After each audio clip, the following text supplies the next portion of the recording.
কীভাবে চুল পড়া দূর করবেন, এটা নিয়ে টেনশনে আছেন? তাহলে ভিডিওটি আজকে আপনার জন্য। শুধুমাত্র কয়েকটা উপায়ে আপনি চুল পড়া দূর করতে পারেন। এর জন্য আমার এখানে লাগছে ফ্রেশ অ্যালোভেরা পাতা। এখানে আমি অ্যালোভেরা পাতা নিয়েছি, সেগুলো কেটে নিচ্ছি। এই যে অ্যালোভেরা কাটলে যে হলুদ পদার্থটি বের হয়, সেটা আমি পরিষ্কার করে ধুয়ে নিয়ে আসছি। এখন এগুলোকে আমি ভালোভাবে সাইড থেকে কাটাগুলো ছাড়িয়ে নিয়ে কুচি করে নিচ্ছি। সবগুলো অ্যালোভেরা আমি এভাবে একটু কুচি করে নিচ্ছি।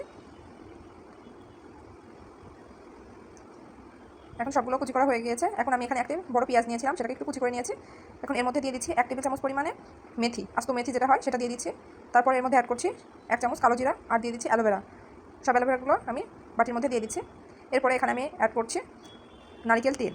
এখানে আপনারা যে যা তেল ব্যবহার করেন সেটা দিতে পারেন। আমি এখানে নারকেল তেল ব্যবহার করি, সেজন্য আমি নারকেল তেলটি দিয়ে নিয়েছি। এখন সবগুলো আমি এখানে মিক্স করে নিচ্ছি। এটা আধা ঘন্টার জন্য আমি ভিজিয়ে রেখেছিলাম। এখন একটি হাঁড়ির মধ্যে আমি সবগুলো দিয়ে দিচ্ছি। একসাথে মিশিয়ে নিয়ে এগুলোকে আমি চুলায় নিয়ে চলে যাচ্ছি।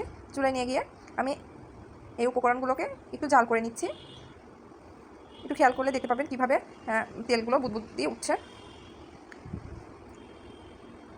আমি একটু নেড়ে দিচ্ছি, ফেনার মতো হয়ে উঠছে। এই পর্যায়ে চুলার আঁচটি খুবই মিডিয়ামে রাখতে হবে, একদম হাই ফ্লেমে দেওয়া যাবে না, তাহলে সবগুলো পুড়ে যাবে। আস্তে আস্তে দিয়ে আমি প্রায় 10 থেকে 15 মিনিটের মতো জাল করে নিয়েছি। যখন পেঁয়াজগুলো একটু ব্রাউন হয়ে এসেছে, তখন আমি এটিকে নামিয়ে নিয়েছি। এখন এগুলোকে ঠান্ডা হওয়ার পরে আমি এগুলোকে ছেঁকে নিচ্ছি। একটু চাকনির সাহায্যে ছাকতে পারেন, কিংবা এমনিতেও ঢেলে নিতে পারেন। আমি চাকনির সাহায্যে ছাকি নাই, এমনি আর কি ঢেলে নিচ্ছিলাম। সবগুলো তেল আমি এভাবে ঢেলে নিচ্ছি। আমার ভিডিওটি যদি আপনাদের ভালো লেগে থাকে, তাহলে অবশ্যই আমার চ্যানেলটি সাবস্ক্রাইব করে দিবেন। এখন তেলগুলো দেখুন কতটা ক্লিয়ার হয়ে গেছে। এখন আমি এর মধ্যে আরেকটি উপকরণ অ্যাড করবো, সেটা হচ্ছে আস্ত কালো জিরা। এগুলো আমি সামান্য পরিমাণ তেল থাকার পরে এই আস্ত কালো জিরা দিয়ে আমি এখানে 8 ঘন্টার মতো ভিজিয়ে রাখবো। তারপরে একটি কন্টেনারের মধ্যে তেলগুলো ঢেলে নিয়ে আমি ফ্রিজে রেখে দেবো। এটা সপ্তাহে 2 দিন ব্যবহার করলেই হবে, আর এটা ফ্রিজে রেখে 1 মাসের মতো ব্যবহার করতে পারবেন।